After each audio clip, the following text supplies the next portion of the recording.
di awal, ada abstrak, ada pendahuluan juga sekilas di awal.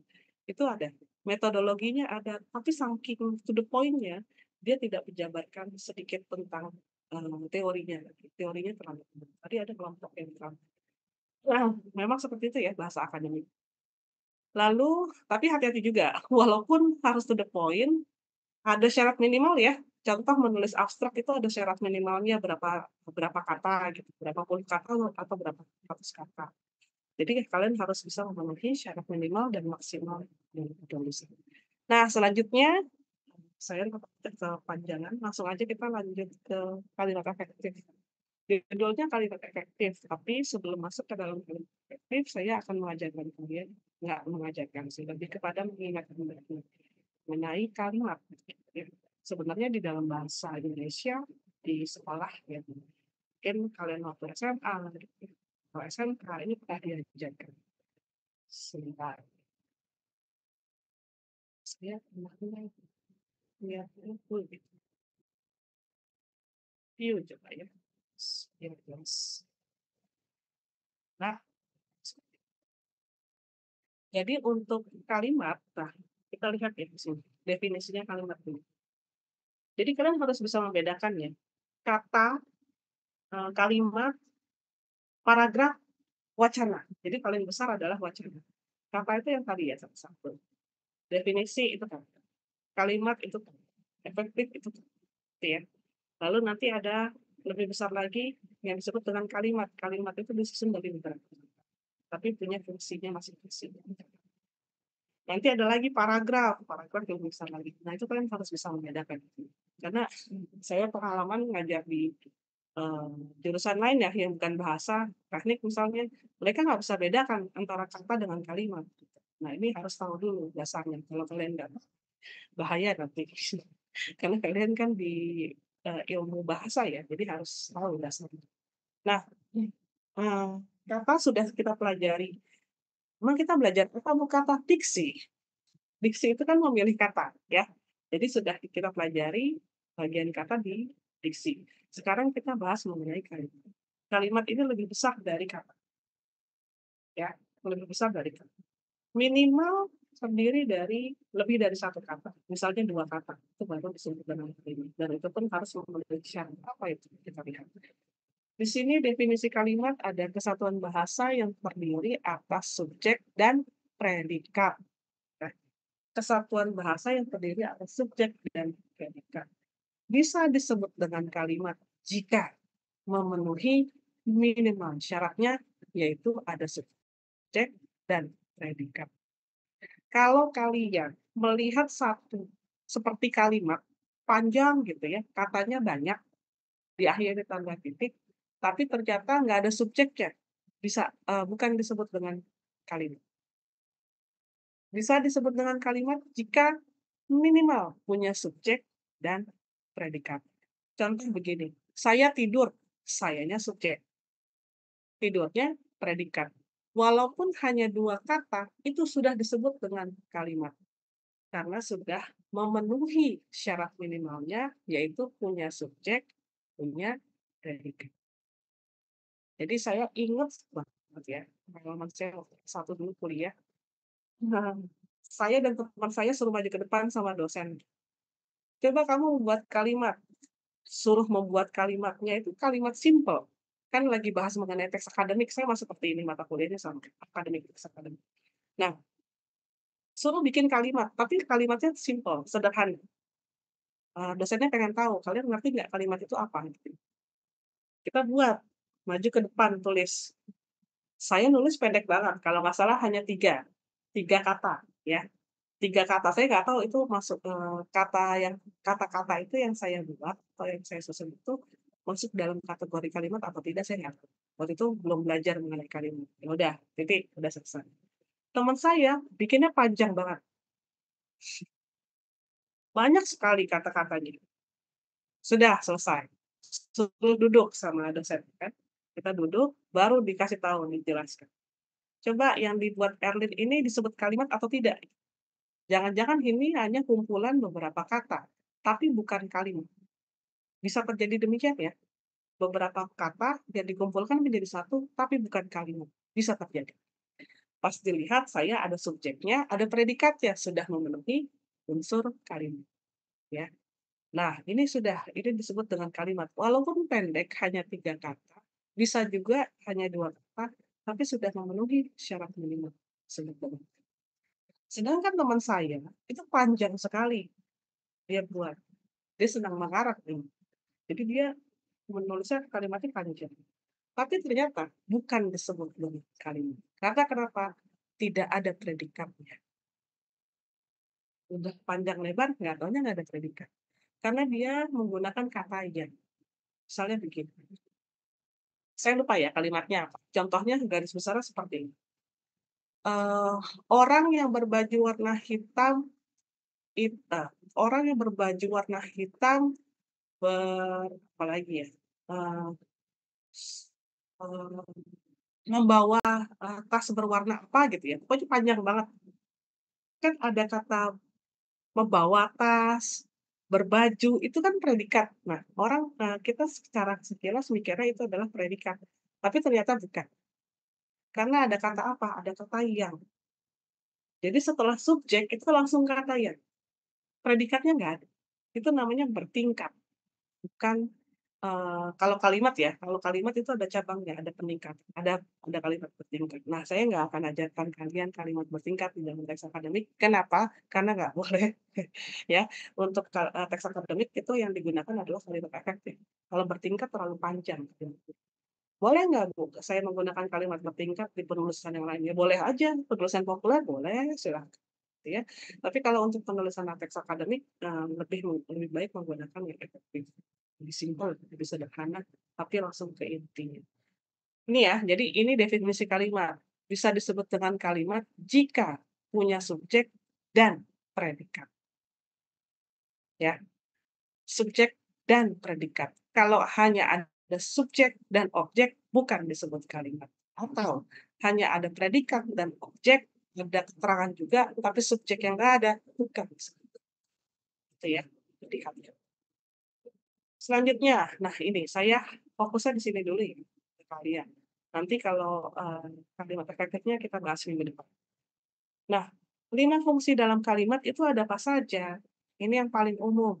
Ada apa? Ada subjek, ada predikat, ada objek, pelengkap, keterangan. Ini yang masih dasar, dasar banget. Nah, fungsi-fungsi dalam kalimat ini disebut dengan kalau di dalam, ilmu linguistik disebutnya dengan sintaksis, ya.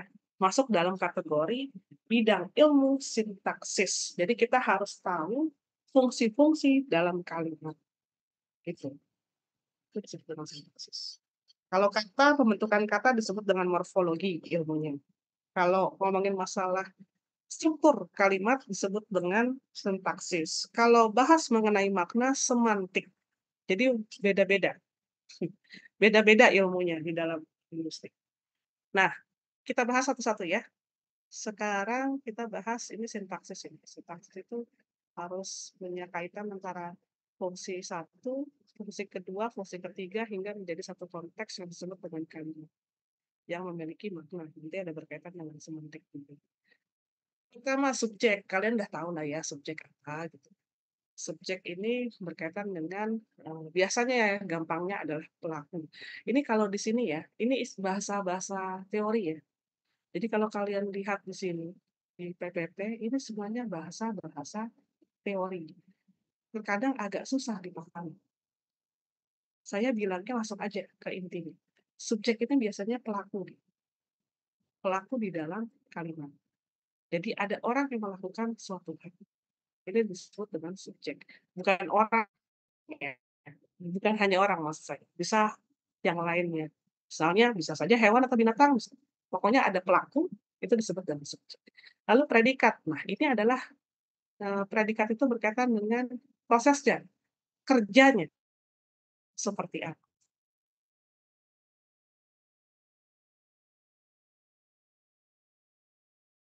pattern ini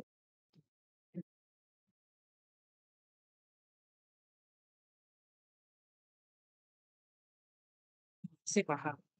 Biasanya setelah predikat bingung belakangnya apa.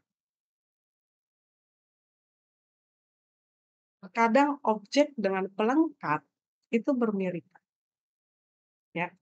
Objek dengan pelengkap itu bermirip. Ada yang bingung lagi, "Bu, saya nggak bisa bedain Bu keterangan objek, pelengkap. Wah, ini banyak berarti yang nggak paham." Jadi gini, saya bedain dulu. Subjek predikat kalian udah paham, gampang lah. Kalau subjek predikat mah mudah banget. Tapi biasanya yang paling pusing di dalam fungsi kalimat itu adalah objek, pelengkap, dan keterangan. Nah, keterangan, eee, sebenarnya mudah. Kita lihat keterangan, saya lengkap keterangan dulu ya.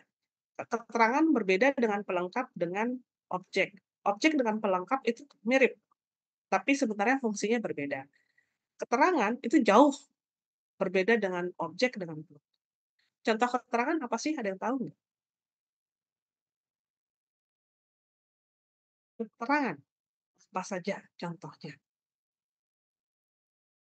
Hari ini Hari ini misalnya, bagus ya. Hari ini itu keterangan apa, Gus? Iya. waktu Waktu. Waktu, ya. Tempat. Nah, keterangan ya, gampang kan? Jadi jangan digabungkan dengan pelengkap dan objek ya. Banyak yang berpikiran, 3 hal setelah predikat, 3 fungsi kalimat setelah predikat itu bikin bingung dalam struktur kalimat. Enggak, keterangan ini terpisah, ya. Kalau nggak ada keterangan bisa bisa disebut dengan kalimat kok, yang penting ada subjek, ada predikatnya gitu. Nah, keterangan yang kalian ketahui secara umum ada misalnya waktu, lalu juga ada keterangan tempat gitu ya. Nah, posisi keterangan di dalam kalimat itu menurut kalian ada di mana?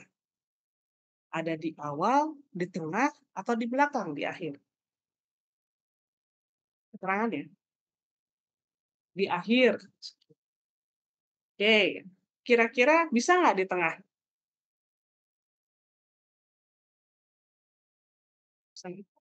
Atau di depan?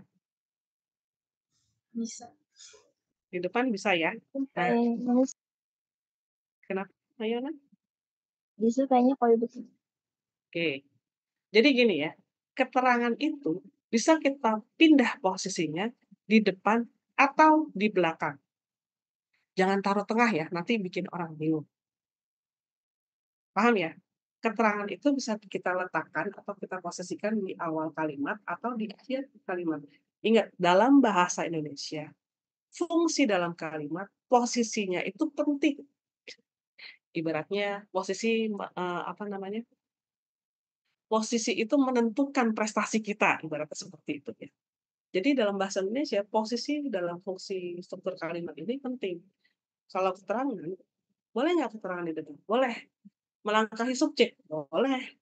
Kok boleh sih, Bu, bukannya di belakang? Di belakang pun boleh. Di tengah? Nggak boleh. Kalau di tengah biasanya difungsikan untuk predikat, untuk kerja. Intinya di sana, di tengah, ya. Tapi si keterangan tidak boleh ada di sana. Entar menjeda kalimatnya, bikin kalimatnya belum tuntas. Makanya dia boleh ditaruh di awal atau di belakang.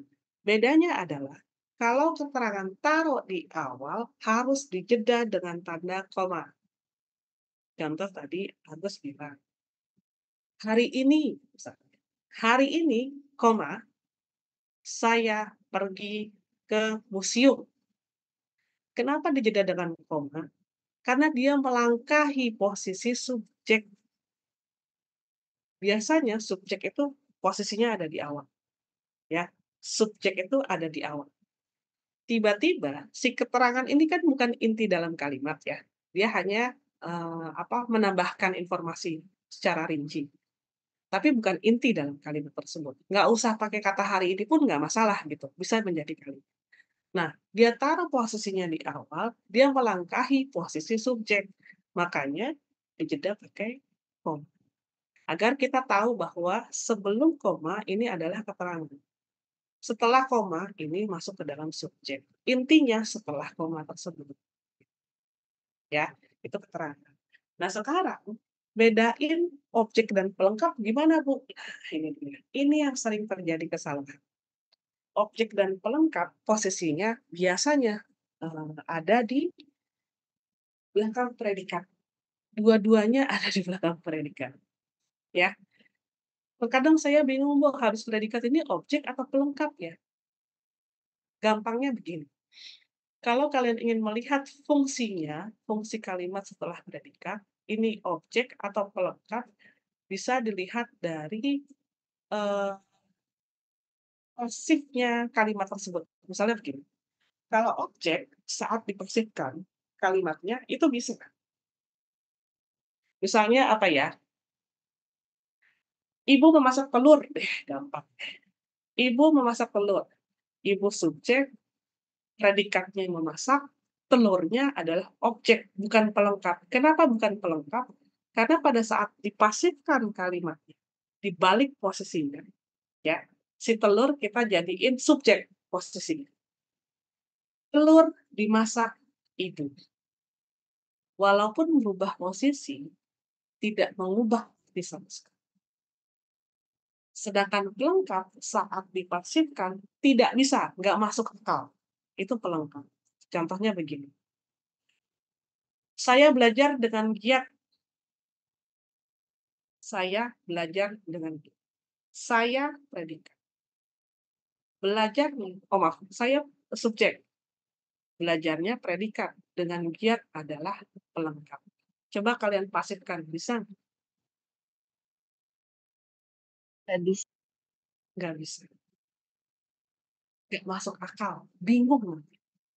Jadi kalau objek itu kalian coba pasifkan dulu deh.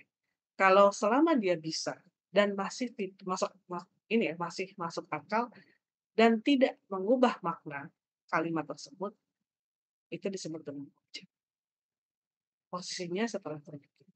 Pelengkap juga sama, posisinya setelah bisa. Bu, kalau misalnya di dalam kalimat ada objek, ada pelengkap, ya bisa gitu. Bisa juga ya, setelah, objek ada pelengkap gitu, bisa. Bisa juga. Jadi si pelengkap ini untuk melengkapi si objeknya, bukan melengkapi, predikatnya, namanya juga pelengkap, ya. Jadi seperti itu. Nah, pembedanya hanya itu, gampangnya begitu ya. Sebenarnya banyak lagi ciri-ciri perbedaan antara objek dengan pelengkap itu ada ciri-cirinya masing-masing. Tapi yang paling kelihatan itu adalah pada saat dipasifkan. Ternyata kalau pelengkap tidak bisa dipasifkan. Saat dipasifkan dipaksa apapun, nggak bisa, nggak masuk akal. Kalau objek dipasifkan kalimatnya masih bisa. Bu, dipasifkan apa sih Bu? Nggak ngerti saya. Gitu ya. Dipasifkan itu adalah kalimatnya ya. Kalimatnya itu berubah posisi. Fungsi dalam kalimatnya berubah posisi. Subjek, tadinya subjek ada di depan, tiba-tiba diubah jadi ke belakang. Objeknya tiba-tiba berubah jadi ke depan. Dan kata kerjanya, predikatnya jadinya pasif. Penanda kalimat pasif itu biasanya kata kerjanya ditambahkan imbuhan di. Nah, dalam penulisan teks akademik, ya, ingat, penulisan teks akademik itu lebih banyak menggunakan kalimat pasif, bukan aktif. Lebih banyak ya, bukan berarti tidak ada. Jadi kalau kalian menulis misalnya, karya ilmiah ini ditulis, bukan bilangnya bukan, saya menulis karya ilmiah ini berdasarkan, itu nggak bisa. Jadi kalau kalian menulis teks akademik, apalagi penelitian, itu kalimatnya banyak didominasi oleh kalimat-kalimat pasif. Subjeknya tidak terlihat secara sub, begitu ya. Bukan kalimat-kalimat aktif, tapi kalimat-kalimat pasif. Berbeda dengan penulisan populer yang subjeknya selalu ditekankan di awal, ini enggak, kalau untuk teks akademik. Begitu ya. Nah, ini yang saya ajarkan hari ini, sampai sini dulu ya, karena nanti di kalimat efektif selanjutnya ada lagi. Nah, kalimat efektif ini lebih banyak, ada 7 syarat ya. 7 syarat bisa disebut dengan kalimat efektif. Bagaimana caranya bisa disebut dengan kalimat efektif, kita harus memenuhi syarat-syarat tersebut. Yang penting kalian tahu dulu ini dulu. Dasar di dalam kalimat adalah sintaksisnya atau struktur di dalam kalimatnya. Strukturnya ada apa saja? Ya ini dia 5 fungsi dalam kalimat. Ada subjek, ada predikat, objek, pelengkap, keterangan. Kalian harus tahu dan bisa membedakan penggunaan fungsi-fungsi ini gitu loh. Jangan sampai kalian nggak ngerti. Bu, saya capek Bu belajar SPOK mulu gitu. Orang ngomongnya SPOK loh, pelengkapnya nggak ada dong. Subjek, predikat, objek, keterangan langsung bilang. Padahal ada pelengkap. Ya, ada satu hal. SPOPK. Ya, ada pelengkap juga. Jadi dalam kalimat itu ada 5 fungsi yang harus kalian pahami dan pelajari. Dan yang paling gampang adalah begini.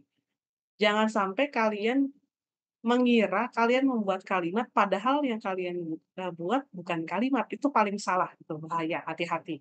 Karena saya berapa kali melihat tulisan mahasiswa, itu panjang lebar gitu ya kalimat. Nggak taunya saya lihat kok nggak ada predikatnya, ini bukan predikat, ini bukan kalimat, saya coret langsung, "Ini kamu bikin apaan? Ini bukan kalimat." Teks akademik itu wajib menggunakan kalimat. Ngerti nggak fungsi-fungsi dalam kalimat? Ini harus tahu dulu. Paling dasar ada di sini untuk membahas kalimat. Kalau sudah paham, dasarnya, fungsi kalimatnya, baru kita masuk ke dalam efektif. Ini lebih naik lagi tarafnya. Karena nanti kalau dipelajari jenis kalimat itu banyak, ada efektif, ada yang bertingkat gitu ya. Tapi saya tidak akan mengajarkannya bertingkat. Karena yang dibutuhkan dalam penulisan teks akademik adalah yang simple to the point, yaitu kalimat. Gitu ya. Oke, ada yang mau ditanya nggak sampai di sini? Sebelum saya tutup kelasnya. Sebentar. Oh, ini saya baru lihat ini chat-nya. Oke, ada yang ke toilet ya. Saya baru lihat ini. Selanjutnya, sebentar. Oke, nggak masalah. Yang penting udah masuk ya. Oh, bisa ditutup. Sudah. Ada yang mau ditanya nggak? Atau sudah cukup menurut kalian? Ya. Udah sore ya? Miss. Saya Ada ya? Silakan, ini. silakan. Iya. Oh, Jadi ada salah satu matkul yang di mana itu tuh dibilangnya kalau misalkan keterangan itu tuh disebut dengan pelengkap. Jadi subjek, predikat, objek, pelengkap gitu. Apa saya salah ya mengartikannya? Terus keterangan ini tuh masuknya ke kelas kata, bukan ya sintaks. Yang benar yang mana ya? Atau keterangan itu tuh memang berbeda dengan pelengkap? Dia mungkin dari daerah mana gitu. Ternyata emang jadi gini, itu masuk ke dalam ranah sintaksis, ya, dan juga masuk ke ranah kelas kata. Kalau tadi bahas kelas kata, gitu. Kelas kata juga ada. Adverbial. Paham ya? Ya, adverbial. Heeh. Ya, jadi seperti itu. Adverbial. Kalau dalam bahasa Indonesia adverbial itu adverbial. Nah, jadi gini, kalau keterangan itu sebenarnya ya simpelnya sih dia menerangkan detail secara rinci. Dalam sintaksis dia berfungsi biasanya taruhnya posisinya ada di awal atau di akhir. Fungsinya untuk menambahkan informasi, tapi bukan bagian yang utama. Gitu ya. Menambahkan informasi, tapi bukan bagian yang utama. Tidak. Yang utama dalam kalimat itu adalah subjek. Nah, jadi sebenarnya keterangan ini masuk kelas kata nggak sih? Udah, kelas kata juga dia. Ya. Jadi keterangan masuk ke dalam sintaksis, masuk juga ke dalam kelas kata. Saya lupa lagi kalau bahasa Inggrisnya istilahnya apa saya lupa. Ada banyak kelas kata. Itu keterangan. Contohnya begini. Jadi keterangan itu banyak jenisnya ya. Kalau yang kalian ketahui kan sekarang keterangan lebih kepada keterangan yang tempat, waktu gitu. Ada juga misalnya keterangan cara, misalnya. Itu ada juga. Ya, misalnya contohnya begini. Beautifully misalnya. Beautiful, itu kan kalau bahasa asing. Ini di bahasa asing itu kelas kata itu bisa jadi dari passion. Kamu tahu nggak dari passion? Di bahasa Inggris ya, dari passion itu kelas kata, tapi satu katanya bisa jadi beberapa kelas kata, bisa masuk ke dalam kelas kata. Contoh, kata beautiful itu masuk ke dalam kata cinta. ya. Terus beautify itu masuk ke dalam kata kerja. Padahal kata-katanya beauty-beauty semua ya. Lalu juga ada beautify, beautiful, lalu juga satu lagi saya lupa lagi. Beauty misalnya, nominal. Beauty itu masuk ke dalam kata benda. Jadi itu perubahannya ya di dalam kelas kata dari satu kata. Nah, beautifully itu juga ada di adverb kelas katanya. Ya. Nah, jadi kelas kata itu masuk ke dalam sintaksis pasti otomatis. Semua ini, semua kata itu punya kelasnya masing-masing maksud saya. Paham ya? Semua kata-kata ini dia punya kelasnya sendiri-sendiri. Setiap kata punya kelas masing-masing. Bisa juga misalnya gabungan kata menjadi satu kelas boleh misalnya. Ada juga yang seperti itu. Ya, jadi kalau dilihat si keterangan ini maksudnya gimana sih kalau di dalam sintaksis sama di kelas kata ya dua-duanya masuk. Kelas kata masuk ada di sintaksis dari fungsi kalimat pun masuk. Nanti kalau di predikat berarti semuanya serba kata kerja. Belum tentu. Kalau kelas kata di predikat bisa masuk kelas kata lain. Tergantung konteks kalimat. Kalau misalnya di subjek kan kebanyakan pelaku ya, bisa. Berarti orang. Orang kan lebih kepada kata benda. Iya, memang lebih banyak dominasinya kata benda. Tapi bisa saja kata bendanya terbentuk dari kelas kata yang lain menjadi kata benda. Jadi bisa berubah-berubah, kelas kata itu bisa nyebrang-nyebrang. Tergantung konteksnya seperti apa. Jadi memang saya juga bingung menjelaskan bagaimana. Jadi sintaksis dengan kelas kata itu berbeda satu sama lain. Di dalam sintaksis ada 5 ya, yang penekanannya 5 ini ada subjek, predikat, objek, pelengkap, keterangan. Nah, setiap kata-kata di fungsi ini itu punya kelas katanya masing-masing. Subjek misalnya kita bahas orang. Saya misalnya, saya itu masuk ke dalam kata nominal. Nah, itu kelas kata. Predikatnya tidur. Nah, tidur masuk ke dalam kelas kata kerja. Itu kelas kata. Gitu. Jadi berkaitan. Jadi nggak mungkin antara sintaksis dengan kelas kata itu tidak berkaitan, tidak mungkin. Pasti ada kelas katanya dalam sintaksis ini, dalam fungsi, dalam kalimat. Seperti itu. Gitu. Iya nggak? Pusing lagi. Ini saya pusing. Sudah ya, sudah paham ya. Jadi memang harus belajar kelas kata dulu sih. Tapi kelas kata saya nggak bisa ajarkan di sini karena nanti kejauhan. Itu masuk ke dalam mata kuliah tata bahasa. Itu masuk ada kelas kata. Kalau di dalam teks akademik kita ngomonginnya teks ya, jadi besar cakupannya. Kalau kelas kata cakupannya kan kecil. Kata. Itu nanti kita bahas di dalam mata kuliah tata bahasa. Untuk teks penerjemahan itu kita belajar itu kelas kata. Tapi kalau untuk mata kuliah ini, teks akademik saya nggak mengajarkan kelas kata. Karena dianggap sudah besar. Nanti kalian bisa belajar di mata kuliah. Nggak tahu saya yang ngajarin. Harusnya semester ini pun juga diajarin. Tata bahasa. Tata bahasa Indonesia dalam penerjemahan. Saya tidak bisa sama. Tapi dikasih. Oke, ada lagi? Silakan. Yang mau ditanya. Sudah jelas kan? Tapi kayaknya ada yang mau nanya gitu. Jadi kok sudah mau bilang.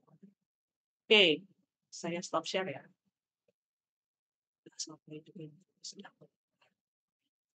Sama saya juga belum istirahat dari pagi ini. Oke, ya sudah. Kalau tidak ada pertanyaan nanti minggu depan. Kalau mau bertanya lagi mungkin nanti ada pertanyaan di minggu depan silahkan juga nggak masalah ya. Jadi minggu depan kita langsung fokus ke kalimat efektif. Kalau saya lihat di RPS kan yang dibutuhkan ada kata, ya pemilihan kata, penulisan kalimat, penyusunan paragraf. Nah ini masuk ke teks. Teks itu runutannya gitu, kata, kalimat, paragraf baru, besarnya disebut dengan wacana atau Wacana itu banyak sih, ada yang berupa teks, ada yang kan lebih besar dari teks gitu. Jadi teks itu ada mikro, ada makro ya, macam-macam. Nah, nanti saya jelasin lagi deh, nggak bisa sekarang. Karena nanti kita baru sampai di kalimat ya, belum penyusunan paragraf. Kalau sudah penyusunan paragraf, UTS baru deh fokus ke teks akademik. Nah, di dalam teks akademik ini nanti saya juga insya Allah ya ingatkan juga, takutnya lupa karena di dalam RPS ini nggak ada ya. Nanti saya mau tambahkan masalah aturan dalam penulisan akademik gitu ya. Misalnya cara mengutip bagaimana, itu ada aturannya, nggak boleh sembarangan. Menulis daftar pustaka, menulis sumber kutipan, menulis kutipannya, itu ada aturannya. Jadi nggak bisa sembarangan menulis, nggak boleh arbitrer, nggak boleh suka-suka. Kalau dalam penulisan harus ada aturan atau ya sudah, kalau seperti itu, saya rasa sudah cukup ya. Terima kasih banyak untuk hari ini. Mohon maaf kalau ada kekurangan. Saya undur diri dulu. Assalamualaikum warahmatullahi wabarakatuh. Selamat istirahat semua. Terima kasih ya. Waalaikumsalam. Baik, Makasih Bu. makasih Bu. Makasih Bu. sama-sama.